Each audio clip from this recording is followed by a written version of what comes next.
नमस्कार। सभी विद्यार्थियों का श्याम एकेडमी की ओर से स्वागत है। आज हम हिंदी में व्याकरण विभाग का जो विराम चिन्ह है उसके बारे में विस्तृत चर्चा करेंगे। विराम चिन्ह के नाम तथा उसके चिन्हों के बारे में समझ प्राप्त करते हैं। यहाँ पर जो पूर्ण विराम है इसका चिन्ह ये है, अल्प विराम है इसका चिन्ह देखिए, प्रश्नवाचक जो चिन्ह है उसका जो चिन्ह इस प्रकार से है। ये सारे संकेत हैं। आज हम इसके बारे में विस्तृत चर्चा करेंगे। यानी कि सबसे पहले तो विराम चिन्ह किसे कहते हैं उसकी समझ प्राप्त करते हैं। तो विराम शब्द से ही पता चलता है कि विराम चिन्ह दो शब्दों का बना है, एक शब्द विराम और दूसरा शब्द चिन्ह। तो विराम शब्द का अर्थ होता है ठहरना और चिन्ह का अर्थ है निशान या संकेत। तो ये सारे संकेत है। तो इस प्रकार से जो निशान या संकेत किसी भी भाषा बोलते, पढ़ते और लिखते समय अर्थ को स्पष्ट करने के लिए वाक्यों के पदों के बीच में या वाक्य में अंत में रुकना पड़ता है। इस रुकावट का संकेत देने वाले लिखित चिन्हों को विराम चिन्ह कहते हैं। यानी कि सीधे साधे सरल वाक्य हैं और उसमें इन चिन्हों का उपयोग करेंगे तो हमें वाक्य विशिष्ट रूप से दिखाई देंगे या सुनाई देंगे। आइए हम एक एक सारे जो उदाहरण हैं, पूर्ण विराम है, अल्प विराम है, प्रश्नवाचक है, इनके बारे में पाठ्य पुस्तक में से अब विस्तृत चर्चा करेंगे। पाठ्य पुस्तक में यहाँ पर जो हमें पूर्ण विराम दिया गया है तो पूर्ण विराम का उपयोग हम कहाँ कर सकते हैं, तो इसका प्रयोग वाक्य पूर्ण होने पर होता है। तो वाक्य जब आपका पूर्ण होता है तब यहाँ पर पूर्ण विराम का चिन्ह लगाया जाता है। उदाहरण देखेंगे तो आपको ज़्यादा पता चलेगा। तो यहाँ पर उदाहरण दिया गया है, मोहन ने पत्र लिखा, तो वाक्य पूर्ण हो गया, इसलिए यहाँ पर हमने पूर्ण विराम लगा दिया है, फुल स्टॉप।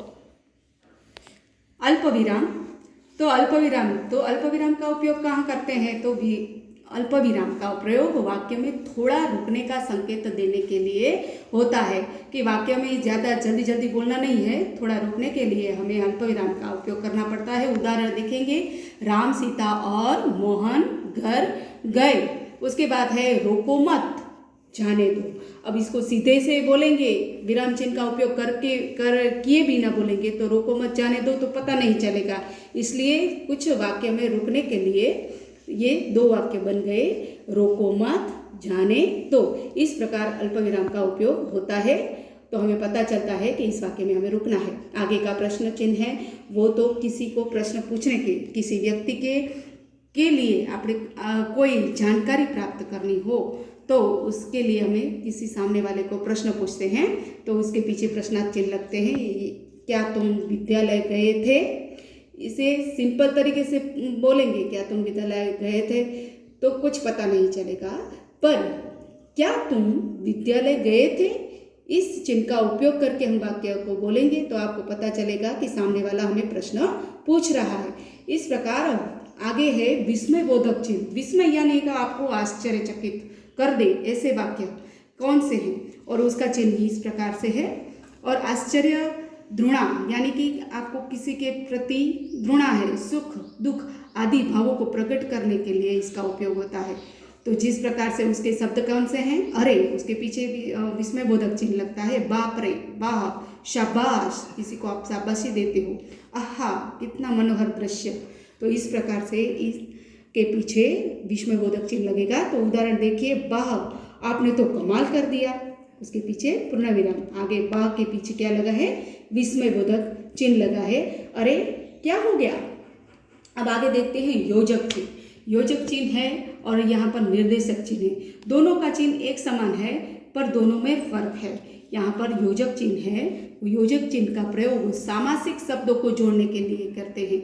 जिस प्रकार से सुख दुख, माता पिता, पाप पुण्य, देश विदेश, राम लक्ष्मण, इस प्रकार दो शब्द होते हैं, उसके बीच में जो चिन्ह किया जाता है उसे योजक चिन्ह कहते हैं और ये शब्द है वो सामासिक शब्द है। आगे देखते हैं निर्देशक चिन्ह। तो किसी को निर्देश करना, यानी इस चिन्ह से ये चिन्ह थोड़ा बड़ा होगा पर दोनों इस प्रकार से चिन्ह समान दिखाई देते हैं। निर्देशक चिन्ह का प्रयोग वाक्य में बात को स्पष्ट करने के लिए होता है। स्पष्ट यानी आप अपनी किसी के पास अपनी बात रखते हो तो अपनी बात को स्पष्ट करने के लिए इस निर्देश का चिन्ह लगता है। जैसे मोहन ने अपने मित्रों, तो यहाँ पर योजक चिन्ह लगा, अपने मित्रों से कहा। किसे निर्देश किया? मित्रों से। तो मित्र हैं राकेश, आकाश, इसके बीच में क्या लगा? अल्प विराम। अविनाश से रुपये मांगे। अब मोहन इन मित्रों को निर्देश कर रहा है कि मोहन ने अपने मित्रों से कहा, इसलिए इस प्रकार निर्देशक चिन्ह यहाँ पर लगेगा। आगे देखते हैं उसके जो उदाहरण है ग्राहक ने। अब ग्राहक बोलता है, किसे कहता है कि एक ग्राहक दुकानदार से पूछता है, इसलिए ग्राहक के पीछे जो निर्देशक चिन्ह निर्देश करता है दुकानदार से, इस पुस्तक का क्या मूल्य है? तो यहाँ पर प्रश्न चिन्ह है कि ग्राहक ने प्रश्न पूछा है दुकानदार से, तो दुकानदार को निर्देश किया है। अब इस प्रकार दुकानदार ग्राहक को निर्देश करता है, इसलिए यहाँ पर निर्देशक चिन्ह लगाकर हम लिखेंगे कि यह दुकानदार बोलता है कि यह 25 रुपये की है। अब दुकानदार है वो ग्राहक को निर्देश कर रहा है, इस प्रकार से निर्देशक चिन्ह का उपयोग होता है। अब कोष्टक यानी ब्रैकेट यानी कि कौंस, गुजराती में कौंस कहते हैं। किसी शब्द के अर्थ को स्पष्ट करने के लिए कोष्टक का प्रयोग होता है। ये आप सबको पता है कि अध्ययन यानी पढ़ना, कि अध्ययन का अर्थ समझाना है तो हम उसे कौंस में लिखेंगे कि अध्ययन का अर्थ क्या होगा? पढ़ना। इस प्रकार हम इस ब्रैकेट का उपयोग करते हैं, हर क्षेत्र में लाभ देता है। अब विरुद्धार्थी विलोम शब्द, अब विरुद्धार्थी का दूसरा शब्द क्या है? विलोम, तो हम उसे विरुद्धार्थी का विलोम लिखने के लिए कोष्टक का उपयोग करेंगे। इस प्रकार हम कोष्टक का उपयोग करते हैं। आगे देखते हैं अवतरण चिन्ह है। तो अवतरण चिन्ह आप सभी को पता है, इसमें भी दो प्रकार के हैं, एकहरा अवतरण चिन्ह और दोहरा अवतरण चिन्ह। तो एकहरा अवतरण चिन्ह कहाँ लगता है? एकहरा अवतरण चिन्ह का प्रयोग किसी के उपनाम यानी कि कोई अपना उपनाम रखता है, रचना या पुस्तक के शीर्षक आदि को उद्धृत करने के समय किया जाता है। यानी कि हमारा जो समझदार आगे का पाठ आने वाला है, समझदार नन्ही, तो ये छोटा सा जो कि शीर्षक है, तो शीर्षक के ऊपर इकहरा अवतरण चिन्ह लगाया जाता है। इस प्रकार दोहरा अवतरण चिन्ह है तो कोई व्यक्ति किसी कथन करता है, कोई व्यक्ति किसी सामने वाले को कहता है और वो जो वाक्य बोलता है वो दोहरा अवतरण चिन्ह में होता है। तो किसी व्यक्ति के कथन को मूल रूप में उद्धृत करने के लिए दोहरे उद्धरण चिन्ह का उपयोग किया जाता है। जैसे हम यहाँ पर उदाहरण देखेंगे कि महात्मा गांधी जी ने कहा है कि, तो महात्मा गांधी जी ने जो वाक्य बोला है वो दोहरा अवतरण चिन्ह में हम लिखेंगे। यहाँ पर दोहरा अवतरण चिन्ह है कि प्रार्थना ही आत्मा की खुराक है।